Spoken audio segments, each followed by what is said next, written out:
Buenas noches, estimados compañeros y maestro. Mi nombre es Natalia Aguirre Ramírez. En esta ocasión, en el curso del seminario de Wittgenstein, hablaremos acerca de la formación del genio. Para empezar, me gustaría hablar sobre las prioridades, que son sus momentos personales de relevancia desde mi punto de vista. Como nosotros podemos analizar en nuestra bibliografía de Anthony Kenny, encontramos su vida personal del autor y el porqué o los motivos de su filosofía. Posiblemente influyó en su forma de pensar la educación universitaria en la que se forjó. En primera instancia estudió una ingeniería, pues fue el resultado del interés por el diseño de un ingenio de propulsión a chorro para la aviación. En su interés por las matemáticas se fue adentrando un poco más a estos estudios hasta llegar a sus principales bases en la filosofía. Retomando cuestiones filosóficas que en sus orígenes tenían que ver con una ingeniería, él se adentra a lecturas que tuvieron influencia en su pensamiento, como fue Russell y Schopenhauer, en cuanto a su lógica simbólica, además de haber hecho amistad con el economista Keynes y haber incursionado en el estudio de la psicología sobre el ritmo de la música. Es menester informar que dentro de su formación en su seno de su hogar, él se había considerado como un ciudadano que no comulgaba con ninguna idea filosófica, pues se mantenía siempre al margen. Nació en Viena en 1889, su familia fue adinerada, fue de ascendencia judía y eran sumamente solventes. Su familia también fue talentosa, aparte de adinerada, y tal es el caso de su hermano Ludwig Paul, quien fuera concertista de piano. Sin embargo, dentro de las características de la personalidad de este genio, de Wittgenstein, su aislamiento como ermitaño fue una de las características más importantes, pues su psicología era, pues así, trabajar de manera aislada. Tal es el caso que se refugió él en una montaña hasta 1914, tal cual como una ermita, en donde se adentra sus pensamientos filosóficos más profundos, como las notas lógicas que estudian la naturaleza de la filosofía. Otra detonante para forjar su personalidad del autor fue su servicio militar, en donde durante su servicio escribe una de las obras más importantes de su vida, llamado Tractatus, el cual tiene un peculiar estilo porque está escrita en parágrafos, dentro de los cuales se destacan dos principales. El primero, el mundo es todo lo que es el caso, y el segundo es respecto de aquello sobre lo que no se puede hablar y es mejor guardar silencio. Obviamente de un carácter el segundo metafísico. Para Wittgenstein, en un intento de dar respuesta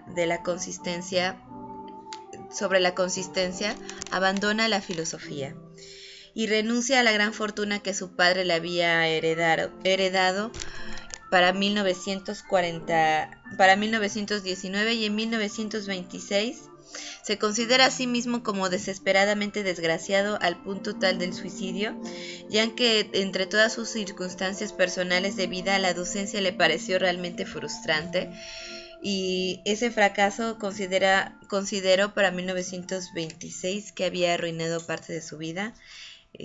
Trabajar como docente, por lo cual abandona la enseñanza y se dedica a trabajar como jardinero de un monasterio. Dentro de los momentos académicos más importantes del filósofo encontramos que después de sus estudios del doctorado vuelve a regresar a Viena, en donde encontró que donde se encuentra con el famoso Círculo de Viena, el cual había sido un movimiento hecho a su nombre, cuyo eslogan era: el significado de una proposición es el método de su verificación, el cual abanderaba con una filosofía totalmente positivista y lógica. Todos aquellos positivistas lógicos de ese entonces mostraban total admiración por su máxima obra, llamada Tractatus. El autor, para el año de 1968, como forma peculiar de su forma de vida, rechazar o no estar de acuerdo con casi todos los sistemas filosóficos de su momento, hace críticas severas acerca de su propia filosofía del Tractatus y, tras 2 años de ejercer como maestro de filosofía, vuelve a sentir ese sentimiento de frustración. Tras ejercer 2 años como catedrático, renuncia como era costumbre y vuelve a la rutina de aislamiento, pues él también se vuelve a sentir desdichado trabajando como maestro de filosofía. Dentro de su desarrollo intelectual, en su obra Tractatus, encontramos que para Wittgenstein las proposiciones son las expresiones perceptibles de los pensamientos y los pensamientos son pinturas lógicas de los hechos. Esta forma de manejar pictóricamente o las representaciones de las palabras es de alguna otra forma un mecanismo de descripción gráfica acerca de la realidad. En concreto, encontramos que para este autor, dada su circunstancia de lógico, para él los pensamientos eran proposiciones lógicas que describían determinada realidad. En su obra mencionada, el autor hace un énfasis especial al uso del lenguaje, en un sentido de representación espacial de las relaciones espaciales y directamente pictóricas. Para el año de 1947, la salud del filósofo debido al cáncer empieza a deteriorarse y enriquece más su crítica acerca de Tractatus, en donde considera que las palabras son herramientas que tratan de dar una representación de la realidad. Dentro de las peculiaridades de su carácter y su relación con la filosofía pude encontrar que para el autor la filosofía no da descripciones de la realidad y no puede confirmar ni refutar las investigaciones científicas. La filosofía nos enseña la forma lógica de las proposiciones. Esta es la misión fundamental. Esta es la concepción de la filosofía para Wittgenstein. Entonces podemos encontrar en estos pensamientos del autor también su opinión acerca de Dios, y como podemos notar, su aislamiento lo lleva o lo conduce a pensamientos más profundos o metafísicos, y él considera que hay cosas que pues simplemente son del mundo y cosas que son de Dios, y lo manifiesta con esta afirmación. Para los pensamientos para Wittgenstein respecto a Dios y el mundo es que las proposiciones muestran cómo las cosas son, pero el modo como las cosas son en el mundo no tiene ninguna importancia en relación con Dios, ya que Dios no se revela a sí mismo en el mundo.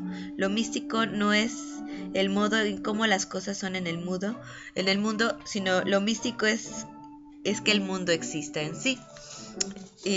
Con esto podemos encontrar de manera conclusiva que en sus intentos desesperados de encontrarle cierta lógica a sus proposiciones o pensamientos para encontrar a Dios, pues se encuentra lo inexplicable, ¿no? Que es lo divino. Finalmente, considero que los eventos personales que acaecieron y que fueron de relevancia en su filosofía, pues sin duda fue esta parte de su forma psicológica de ser ermitaño, ¿no? Considero que la forma de vida del filósofo es un ejemplo a seguir en cuanto a la dedicación en sus estudios, ya que a mi parecer no tan solo estamos frente a cuestiones filosóficas sobre la semiótica o semántica de las palabras, sino también al entendido de la polisemia que sufren algunas palabras y que para podernos comunicar es necesaria una conexión, como el autor lo menciona, entre el lenguaje y la realidad. En cuanto a su forma de vida en general,